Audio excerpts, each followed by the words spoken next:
Salut à tous, bienvenue dans cette nouvelle vidéo. On va parler de la Coupe du Monde 2026 qui va se dérouler aux États-Unis, au Canada, aux États-Unis, au Canada et au Mexique, dans trois pays différents. On va parler de tout ça parce qu'il y a eu les qualifications à la Coupe du Monde, les derniers barrages, il y a eu énormément de désillusions, surtout une. Et franchement, à la RDC qui s'est qualifiée parce que c'est une nation que j'aime bien et que j'ai trouvé à la CAN, que franchement j'ai connu à la CAN et franchement ils jouent un très beau football. Après c'est vrai que franchement j'ai pas regardé le match contre la Jamaïque bien sûr, mais voilà, vous savez que voilà, mais voilà, c'était dur pour les RDC parce qu'ils ont fait les qualifications depuis 2024. Ils, sont, ils ont terminé deuxième. Ils vont contre le Nigeria. Finale contre le Nigeria au tir au but. Ils les battent. Ils vont au barrage intercontinental contre la Jamaïque avant de les gagner. Franchement, le parcours de la RDC, franchement, c'était dur. Et première Coupe du Monde depuis 68 ans ou un truc comme ça. Les RDC, très clairement, c'est incroyable. Première Coupe du Monde depuis plus de 40 ans, je crois, si je ne me trompe pas. Euh, donc voilà, quand même, voilà. Et moi, franchement, je suis content pour eux, mais je suis aussi déçu pour l'Italie. Parce que l'Italie, hier, a été éliminée au tir au but par la Bosnie-Herzégovine. Et là, vraiment, c'est quand même incroyable. L'Italie qui avait un seul match contre la Bosnie-Herzégovine, elle a été incapable de les battre 90 minutes. Et ils se sont fait battre au tir au but par la Bosnie. Vous vous rendez compte que l'Italie, ça fait 12 ans qu'ils n'ont pas participé de Coupe du Monde. Et là, ils auront fait 16 ans sans Coupe du Monde, puisque la prochaine est en 2030. 16 ans, c'est toute une génération. Vous vous rendez compte que la prochaine génération qui va arriver là, enfin, en 2030, franchement, en 2014, il y avait qui? La dernière fois que l'Italie a participé à une Coupe du Monde, dites-vous que le Real, ils avaient 10 Ligues des Champions. Dites-vous que le Real venait de remporter leur 10e Ligue des Champions. Le Barça avait encore 4 Ligues des Champions. Euh, Luis Enrique n'était même pas encore au FC Barcelone.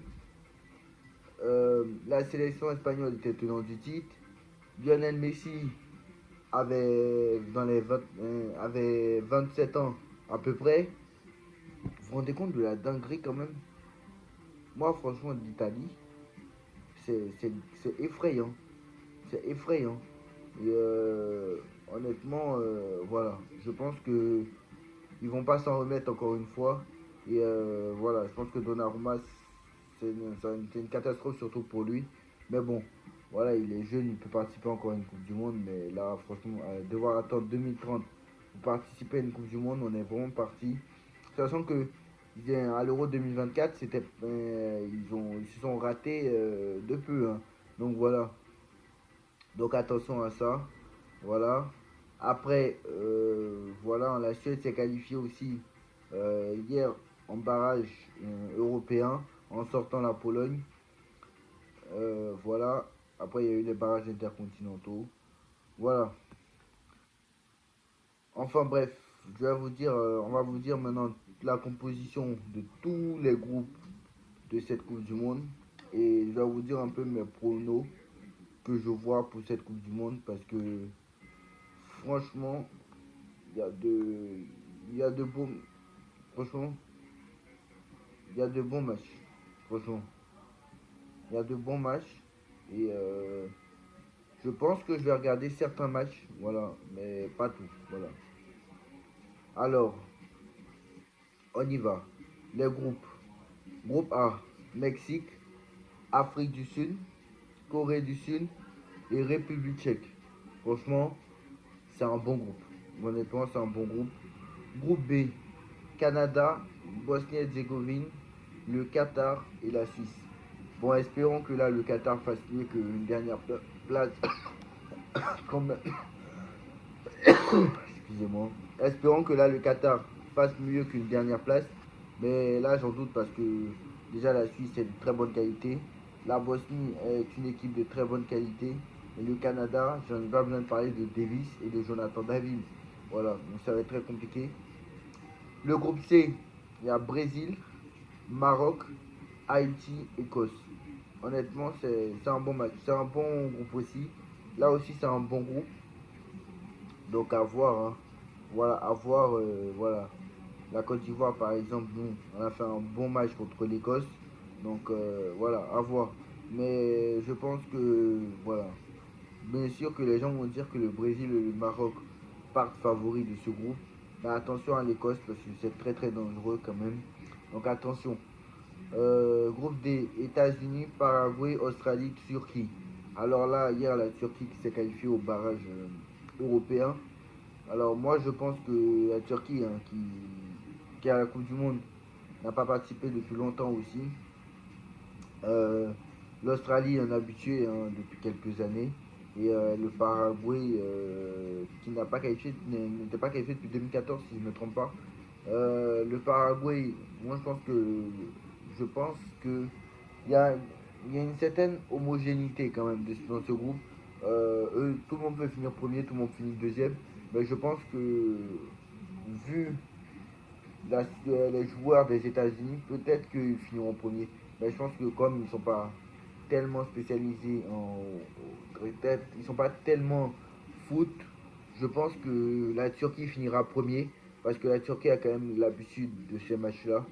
Après, je pense que l'Australie finira deuxième. L'Australie peut finir deuxième. Après, ça dépendra, mais attention au Paraguay quand même. Le Paraguay est très très dangereux. Et je pense que peut-être que ce sera Turquie-Paraguay les deux premiers. Peut-être que ce sera Turquie-Paraguay. Et je vois bien les États-Unis troisième avec l'Australie quatrième. Mais les États-Unis à domicile, ils ne vont pas se laisser faire. Mais je pense que les États-Unis, malheureusement, ça finira pas premier, ça ira pas plus loin que les quarts de finale, on va pas se mentir. Et même si c'est en quart de finale, c'est bien réussi pour eux, je pense. Alors, le groupe E maintenant à présent, où clairement c'est le groupe de la mort. Hein. Et là, ça m'énerve parce que le premier match est à 3 heures et je ne peux même pas regarder. Mais je pense que je vais regarder ce match. C'est tellement intéressant que je vais regarder. Allemagne, Curaçao, Côte d'Ivoire, Équateur. Alors là, honnêtement, on a de la qualité. Parce que l'Allemagne, vous les connaissez, même s'ils n'ont pas passé les poules depuis 2014, bah, ils ont de très bons joueurs. Des Voltema 2, des Russes, des Voltema 2, je me crois en 2014. Des Voltema 2, la nouvelle génération avec Aya Vert, etc., etc. Donc vous savez très bien que l'Allemagne est une équipe de très très grande qualité avec Julian Nagelsmann. Donc voilà, l'Allemagne est une équipe de très très bonne qualité. Après, Curaçao, bon, voilà, c'est une équipe des îles. Franchement, sans manquer de respect, je pense que ça ne fera pas le poids. Voilà, très clairement. L'Équateur est une équipe très très très solide. Et attention à cet Équateur. Ils ont terminé devant le Brésil. Donc attention à l'Équateur. Honnêtement, l'Équateur, c'est très très dur à jouer. Et je le dis. Parce qu'il y a beaucoup qui pensent que l'Équateur c'est facile. De toute façon, toutes les équipes sud-américaines sont difficiles à jouer. Et l'Équateur, franchement, c'est une équipe très, très, très solide. Et attention à cet Équateur qui peut poser des problèmes. Pour moi, l'Allemagne finira premier de ce groupe. Même si là, franchement, attention parce que en Coupe du Monde ces dernières années, bah, l'Allemagne, c'était pas trop ça. Mais je pense que là, cette fois-ci, ils ont appris des leçons. Je pense qu'ils vont finir premier. Moi, je vois bien, franchement, je sais pas, moi, je vois bien la Côte d'Ivoire deuxième. Après, c'est vrai que, bon, le problème, c'est que voilà, on ne connaît pas la liste. Donc, effectivement, le sélectionneur actuel est très, très, on va pas se mentir. Il se prend trop pour le maître du monde. Il fait trop son Guardiola, on va pas se mentir. Ou il fait trop son Ancelotti. C'est-à-dire qu'il a gagné une canne, le mec croit qu'il peut prendre n'importe quel joueur et gagner tous les matchs. Donc, est-ce que il va prendre la liste que j'attends? C'est ça le problème. Parce que si tu t'amuses avec l'Équateur, c'est une équipe de très très bonne qualité qui peut te poser des problèmes. Donc attention. Donc voilà, attention à cet Équateur. Mais moi je vois la Côte d'Ivoire deuxième quand même. Parce que voilà, ce n'est pas non plus une équipe exceptionnelle. Mais attention à cet Équateur qui reste à avoir des qualités quand même. Le groupe F avec Pays-Bas, Japon, Suède, Tunisie. Alors là, franchement, je ne vais pas me batailler sans temps. Les Pays-Bas premier, la Suède deuxième, le Japon troisième, la Tunisie quatrième. J'ai pas besoin d'argumenter. Les Pays-Bas, c'est qualitatif. La Suède, à la limite, ça peut être devant les Pays-Bas, mais voilà. Pour moi, les Pays-Bas ont beaucoup plus de qualité. Et voilà. Après la Suède, la Tunisie, voilà. Le groupe G, pareil, Belgique, Égypte, Iran, Nouvelle-Zélande. J'ai pas besoin de batailler. La Belgique première, franchement, même s'ils ont été éliminés en poule en 2022, c'était un accident. Je pense pas qu'ils vont refaire. La Belgique, c'est pas la grande Belgique de 2018, mais on sait que voilà, ils vont finir premier. Je vois l'Égypte deuxième. L'Égypte a fait une bonne canne. L'Égypte quand même est solide. Donc je pense que l'Égypte sera deuxième. Après l'Iran la troisième. Je pense l'Iran troisième.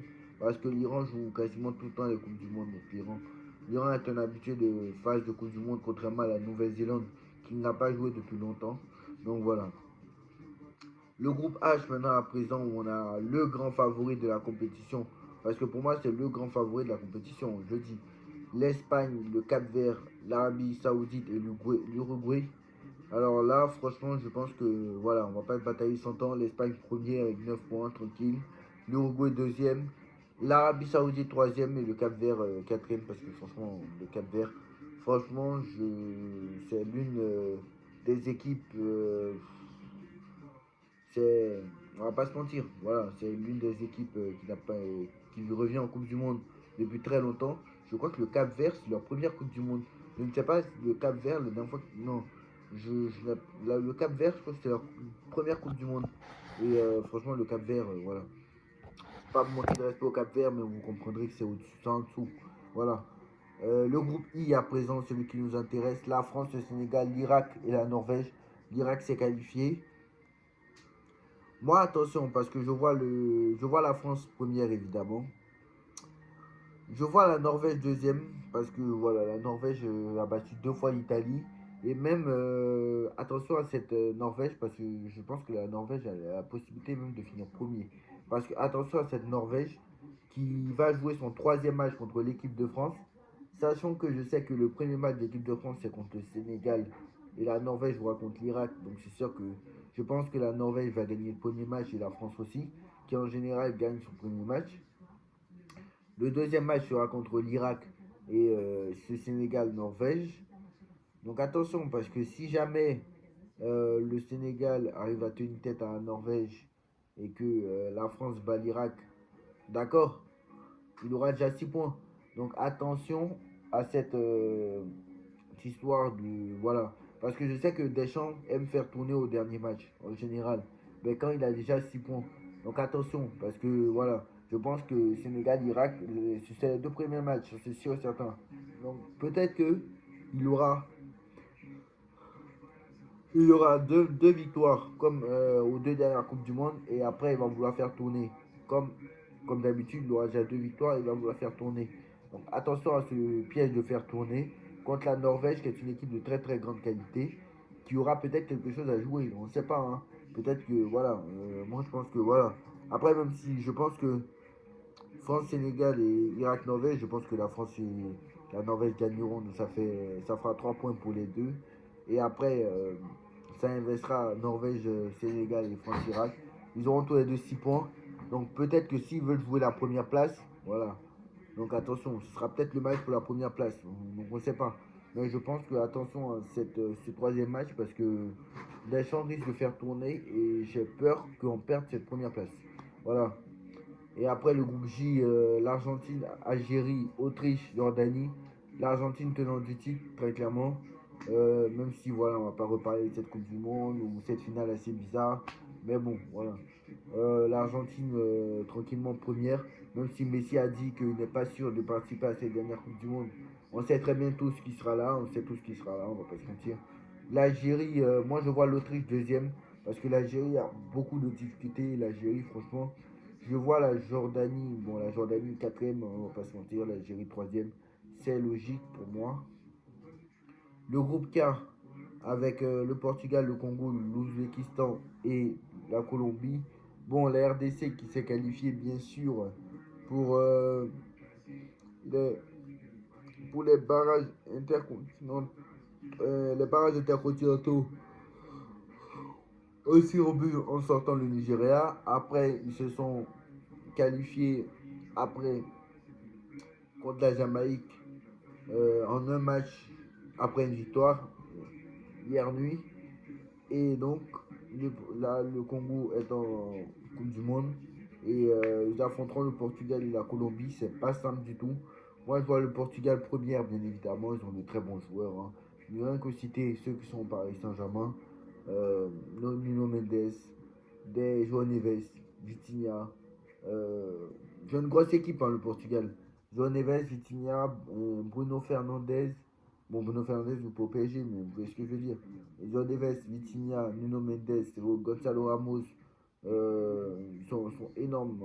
Ils sont beaucoup au Paris Saint-Germain.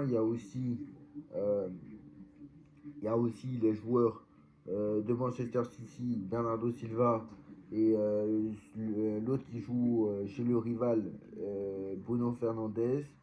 Il y a d'autres joueurs qui sont très importants en sélection, donc franchement le Portugal a une grosse équipe. Le Portugal l'un des favoris à cette Coupe du Monde. Même si on va pas se mentir, voilà, ils ont du mal à gagner des trophées, même s'ils ont gagné la Ligue des Nations. Voilà, le Portugal reste un candidat sérieux. Enfin, on va aller au groupe L avec l'Angleterre, la Croatie, le Ghana et le Panama. Bon, là aussi, je n'ai pas besoin d'argumenter pendant 100 ans. Le Panama a quelquefois joué des Coupes du Monde, mais c'est pas trop ça. Je pense que le Ghana a la possibilité de s'en sortir avec la troisième place. Donc en vrai, je pense qu'on va partir sur l'Angleterre première, la Croatie deuxième, le Ghana troisième et le Panama quatrième. Alors je ne sais pas comment ils vont faire, si c'est 16e de finale ils feront. Je ne connais pas le format de cette Coupe du Monde. Alors je sais que si on compte les deux premiers, donc il y a 12 groupes, donc les deux premiers ça fait 24, si je ne me trompe pas. Voilà. Donc 24, les huitièmes de finale, ça a 16 équipes. Ah ouais, ok, donc c'est... Je pense que c'est... Oui. En fait, c'est les deux premiers plus les 8 meilleurs troisièmes. Voilà, c'est ça. Et c'est les deux premiers plus les 8 meilleurs troisièmes. Donc c'est-à-dire que les deux premiers de chaque groupe, ça fait... ça fait, il y a 12 groupes, les deux premiers des 12 groupes, ça fait 24, plus les 8 meilleurs troisièmes, ça fait 32. Et là, dans les 32, voilà, c'est ça. Et là, avec 32 équipes, tu peux faire des 16e de finale. Parce que 16 fois 2, ça fait 32, quoi. Voilà. Donc, en fait, c'est les deux premiers de chaque groupe, plus les 8 meilleurs troisièmes. Et si je dois choisir les meilleurs troisièmes, pour moi, la Tchéquie pourrait en faire... Pour moi, le groupe A, il peut avoir un meilleur troisième. Le groupe B, il peut avoir un meilleur troisième. Le groupe C, euh, le groupe E aussi, il peut avoir un meilleur troisième, clairement. Le groupe H, alors le groupe I aussi. Peut-être le groupe K. Et puis le groupe L. Voilà, je pense que c'est eux. Parce qu'après le reste, franchement, j'en doute. Franchement, j'en doute. Voilà, surtout que l'autre, il y a le groupe B, là, il y a le Qatar, il a... Franchement, à voir, parce que, à voir. Voilà.